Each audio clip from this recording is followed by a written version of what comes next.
Hello students, आप सभी का संदीप जैन क्लासेस में एक बार फिर से स्वागत है। आज हम 12th क्लास हिंदी साहित्य के पद्य भाग में फर्स्ट लेसन कबीर के पदों का अध्ययन करेंगे। जैसा कि हमने इनके प्रथम और द्वितीय भाग में कबीर के दोहों का अध्ययन कर लिया है, तो हम देखते हैं कि कबीर ने अपने पदों के माध्यम से जीवात्मा और परमात्मा की एकता तथा ज्ञान चेतना के उदय से परमात्मा के साक्षात्कार का संदेश दिया है। कबीर ने अपने पदों में निर्गुण ज्ञान साधना और आध्यात्मिक चेतना की सशक्त अभिव्यक्ति की है। तो आइए देखते हैं। कोहरी नलिनी तू कुम्हलानी, तेरे ही नाली सरोवर पानी। इस पद में हम देखेंगे कि कबीर ने कमलिनी के माध्यम से आत्मा की स्थिति पर प्रकाश डाला है। तो इस पद में कमलिनी और आत्मा दोनों के पक्ष में अलग अलग अर्थ निकलते हैं। तो हम पहले कमलिनी के पक्ष में देख लेते हैं। तो आइए देखते हैं। कोहरे नलिनी तू कुम्हलानी, नलिनी अर्थात कमलिनी या जीवात्मा, कुम्हलानी अर्थात मुरझा जाना। तो अब कबीर कहते हैं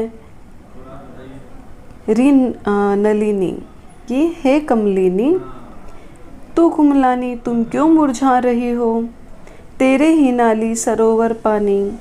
नाली अर्थात नाल या जड़, सरोवर अर्थात तालाब। तो अब कबीर कहते हैं कि तेरी नाली तो हमेशा तालाब के जल में ही डूबी हुई रहती है, अर्थात तुम्हारी जो जड़ है वो तो हमेशा तालाब के पानी में डूबी रहती है। जल में उत्पत्ति जल में बास, जल में नलिनी तोर निवास। उत्पत्ति अर्थात जन्म।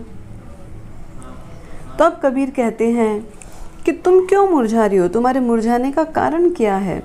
जल में उत्पत्ति, तेरा जन्म है वो जल में ही हुआ है। जल में बास, और तू जल में ही रहती है। जल में नलिनी तौर निवास, और तुम जो है जब अपना जीवन पूर्ण कर लेती हो तो तुम जो है इसी जल में विलीन हो जाती हो। ना तली तपती ना ऊपरी आग, तो रहेत कहू कासनी लागी। तली अर्थात तल, तपती का अर्थ होता है ताप, हेत का अर्थ होता है प्रेम या आसक्ति, कासनी अर्थात कहाँ से।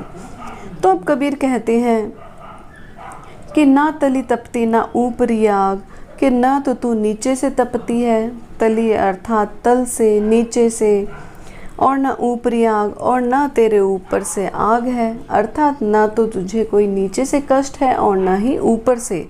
तो फिर तुम क्यों मुरझा जाती हो। कहे कबीर जे उदगी समान, ते नहीं मुए हमारे जान। उदगी का अर्थ होता है परमात्मा। तो अंत में अब कबीर कहते हैं कि जो परमात्मा के समान हो गए हैं, जे उदगी समान अर्थात जो परमात्मा के समान हो गए हैं, ते नहीं मुए हमारे जान। मुए का अर्थ होता है मृत्यु या मरना, या हम कह सकते हैं मुक्ति। तो कबीर कह रहे हैं कि ते नहीं मुए हमारी जान, अर्थात जो परमात्मा के समान है, उदकी के समान है, उनकी कभी मृत्यु नहीं होती है। हमारे जान अर्थात हमारी समझ में वे अमर हो जाते हैं, उनको मुक्ति मिल जाती है। फिर हम इसी पद का आत्मा के पक्ष में अर्थ देखते हैं। कोहरे नलिनी तू कुम्हलानी, नलिनी अर्थात जीवात्मा, कुम्हलानी अर्थात दुखी होना। तो अब कबीर कहते हैं कि हे जीवात्मा, हे आत्मा, तुम क्यों दुखी हो रही हो, तेरे ही नाली सरोवर पानी। सरोवर का अर्थ यहाँ पर परमात्मा से है। तो अब कबीर कहते हैं कि तेरे ही नाली सरोवर पानी, अर्थात तेरा मूल जो है वो परमात्मा ही है। परमात्मा से तुम्हारा जन्म हुआ है। जल में उत्पत्ति अर्थात परमात्मा में ही तुम्हारा जन्म हुआ है। जल में बास, जल का अर्थ यहाँ पर परमात्मा से है। तू उसी में स्थित है, और जल में बास अर्थात तुम उसी में स्थित हो, तुम उसी में निवास करती हो। जल में नलिनी तोर निवास, और मृत्यु के बाद भी तुम उसी में विलीन हो जाती हो। अर्थात जीवात्मा को संबोधित करके कवि कह रहे हैं कि हे जीवात्मा, तुम इतना क्यों दुखी हो रही हो। तुम्हारा जन्म जो है वो परमात्मा से ही हुआ है, और तुम उसी में स्थित हो, और अंत में मृत्यु के बाद में तुम उसी में ही विलीन हो जाओगी। तो फिर तुम्हारे दुखी होने का कारण क्या है, तुम्हें इतना कष्ट क्यों है।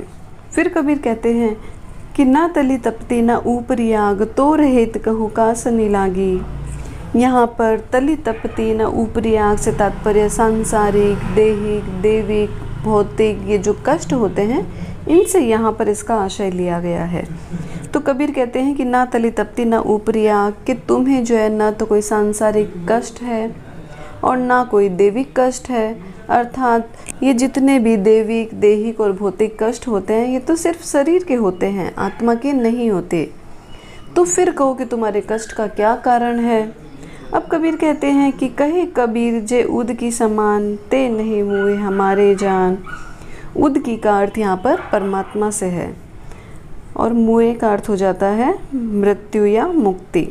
तो अब कबीर कहते हैं कि जे उद की समान, कि जो परमात्मा के समान है अर्थात परमात्मा स्वरूप है, ते नहीं मुए हमारे जान, हमारी समझ में उनकी मृत्यु नहीं होती, वे कभी नहीं मरते, क्योंकि उनको जो है परमात्मा से ही उनका अंश होता है, परमात्मा के ही अंश होते हैं, तो उनकी कभी मृत्यु नहीं होती, अंत में वे उसी में विलीन हो जाते हैं और इस तरह से उनको मुक्ति मिल जाती है। तो कबीर जो है कहते हैं जीवात्मा से कि जीवात्मा, हे जीवात्मा, तुम्हें कभी भी दुखी नहीं होना चाहिए, क्योंकि तुम जो है इन सब कष्टों से मुक्त हो। तो इस पद में हम देखेंगे कि कबीर ने जीवात्मा और परमात्मा की एक रूपता पर प्रकाश डाला है कि जीवात्मा और परमात्मा जो है वो दोनों अलग अलग नहीं है, जीवात्मा परमात्मा का ही अंश है। और इस पद में कबीर ने ज्ञान और भक्ति दोनों का समन्वय दिखलाया है। तो इस तरह से कबीर ने यहाँ पर यही भावना व्यक्त की है, यही संदेश दिया है कि जीवात्मा और परमात्मा दोनों एक है।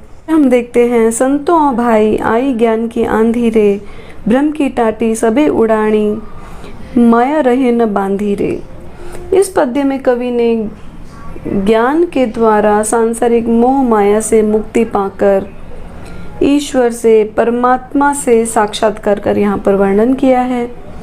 कबीर यहाँ पे कहना चाह रहा है कि जब मनुष्य को ज्ञान की प्राप्ति हो जाती है तो उसके हृदय में, उसके मन में जो विषय वासनाएं हैं, जो विकार है, वो नष्ट हो जाते हैं और मनुष्य का परमात्मा से साक्षात्कार हो जाता है। तो आइए देखते हैं संतो भाई आई ज्ञान की आंधी रे। तो कबीर कहते हैं कि हे भाई साधुओं, ज्ञान रूपी आंधी आ गई है, भ्रम की टाटी सबे उड़ानी, माया रहे न बांधी रे। टाटी का अर्थ होता है पर्दा या घास फूस से बना हुआ छज्जा। जिस प्रकार आंधी आने से पर्दा जो होता है, जो हम आड़ के लिए लगाते हैं, वो उड़ जाता है, तो उसी प्रकार से ज्ञान उत्पन्न होने से मनुष्य के सारे भ्रम नष्ट हो गए। माया रहे न बांधी रे, और माया रूपी जो रस्सी थी वो भी टूट गई। अर्थात माया जो है वो हमारे मन से निकल गई, मोह माया के बंधन जो है वो टूट गए। हित चित की दो थूनी गिरानी, मोह बलिंडा टूटा। थूनी का अर्थ होता है खंबा। तो अब कवि कह रहे हैं कि जब प्रबल वेग से जब आंधी आई तो उससे जो छप्पर में लगे हुए जो खंबे होते हैं वो गिर जाते हैं। तो उसी प्रकार से ज्ञान रूपी आंधी आने से, ज्ञान की चेतना होने से ये जो दो खंबे थे, कौन से खंबे, मोह और आसक्ति के जो दो खंबे थे ये गिर गए। मोह बलिंडा टूटा, और इस तरह से तृष्णा रूपी छप्पर को जो संभाले हुए मोह रूपी जो बलिंडा था वह टूट गया। और उसके टूटते ही तृष्णा छानी परी घर ऊपरी। छानी का अर्थ होता है छप्पर। तो इस तरह से तृष्णा रूपी जो छप्पर है वो गिर गया। कुबुदी का भांडा फूटा। भांडा अर्थात बर्तन। तो जैसे कबीर कह रहे हैं कि जिस तरह से कोई छप्पर है, उसके गिरने से जिस झोंपड़ी के अंदर रखे हुए जो बर्तन होते हैं वो फूट जाते हैं, तो उसी प्रकार से हमारे मन की जो वासनाएं हैं वो समाप्त हो गई है। जोग जुगती कर संतो बांधी, निर्चु चुवे न पानी। जोग जुक्ति अर्थात योग की युक्तियों से। निर्चु का अर्थ होता है न चूने वाला। पानी अर्थात पानी। तो अब कबीर कह रहे हैं कि जोग जुक्ति कर संतो बांधी निर्चु चुवे न पानी, कि अब संतों ने योग की युक्तियों से और सद्वृत्ति की सहायता से अपने शरीर रूपी छप्पर का ऐसा निर्माण किया है कि अब उसमें से विषय वासना रूपी जल नहीं टपकता है। कूड़ कपट काया का निक्स्या हरि की गति जब जानी। इस तरह से जो है हमारे मन के अंदर सारी विषय वासनाओं का अंत हो गया है, और जैसे झोपड़ी से सारा कूड़ा करकट तुरंत बाहर निकल आता है, उसी प्रकार से ज्ञान रूपी आंधी आने से, ज्ञान चेतना से शरीर के जो कूड़ा कपट था अर्थात शरीर के अंदर जो काम क्रोध लोभ वासनाएं विकार रूपी जो कूड़ा था वो सारा बाहर निकल आया। हरि की गति जब जानी, जब मनुष्य को ईश्वर की गति का बोध हुआ, ईश्वर का सामना हुआ। आंधी पीछे जो जल बूठा प्रेम हरिजन भीना। बूठा का अर्थ होता है बरसना या बरसा, भीना अर्थात भीगना। तो अब कबीर कह रहे हैं कि आंधी पीछे जो जल बूठा, कि ज्ञान रूपी आंधी के बाद जो प्रेम भक्ति रूपी जल बरसा, उससे मनुष्य का जो हृदय है वो प्रभु की भक्ति से गीला हो गया, अर्थात उनका मन जो है एकदम सरस हो गया, निर्मल हो गया। कहे कबीर भान के प्रगटे उदित भया तमशीना। भान का अर्थ होता है सूर्य, सीना अर्थात समाप्त होना या नष्ट होना। तो अब कबीर कहते हैं कि कहे कबीर भान के प्रगटे, कि जिस प्रकार सूर्य के उदय होने से अंधकार का नाश होता है, उसी प्रकार से ईश्वरीय ज्ञान के प्रकाश से समस्त अज्ञान का विनाश हो गया है। फिर से देख लेते हैं। कहे कबीर भान के प्रगटे उदित भया तमशीना, कि जिस प्रकार सूर्य के उदय होने से अंधकार का नाश होता है, अंधकार समाप्त हो जाता है, उसी प्रकार मनुष्य को जब ईश्वर का ज्ञान होता है तो उसके हृदय में जो सारे अंधकार रूपी जो विषय वासनाएं हैं, मोह है, वो सारा उनका ज्ञान रूपी प्रकाश से नाश हो जाता है।